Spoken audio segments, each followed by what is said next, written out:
મારું નામ કેશવગઢ ડુંગરગઢ ગોસ્વામી. શ્રાવણ માસ, આ શ્રાવણ માસ તો બહુ અતિ સારો છે કે આગળના વડીલો એમ કહે છે કે 72 વર્ષ પછી આ આવ્યો છે. સોમવારથી શરૂ થાય છે, સોમવારના પૂર્ણાવતી સાથે 72 વર્ષે આવો શ્રાવણ આવ્યો છે એમ.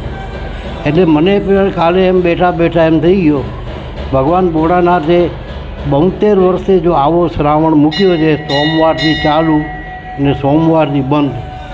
તે આજે રાતે હું 1 વાગે ઉઠ્યો હતો. કેટલા વાગે? ને 2500 બીડીપત્ર મેં ચડાવ્યા છે કે આવો સોમવાર ભગવાને જો મૂક્યો છે.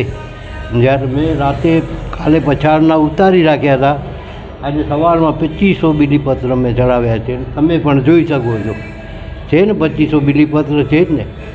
ને આ જેમ મંદિર બન્યું તેમ હું જ સેવા કરું છું. 23 વર્ષ થયા, કોઈ એકે ચાલુ નથી આ ભોળિયાનાથના પ્રસંગે, સમજ્યા?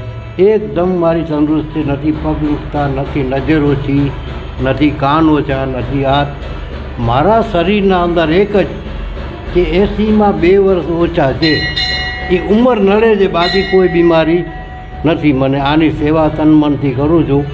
23 વર્ષ થયા. હુકમ પછી 3 મહિના પછી આની પ્રાણ પ્રતિષ્ઠા હતી. ઓમકારેશ્વર મહાદેવ.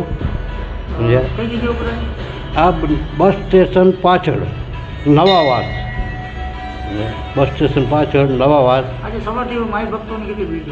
બહુ લોટપ.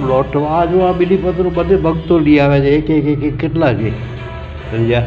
આ ફળ બધે લઈ આવ્યા છે. બહુ લોટપ હતી કરતી આજ તો, બહુ લોટપ હતી, સમજ્યા? બહુ આજ તો ટાઈમ માટે આવી ગયા છો.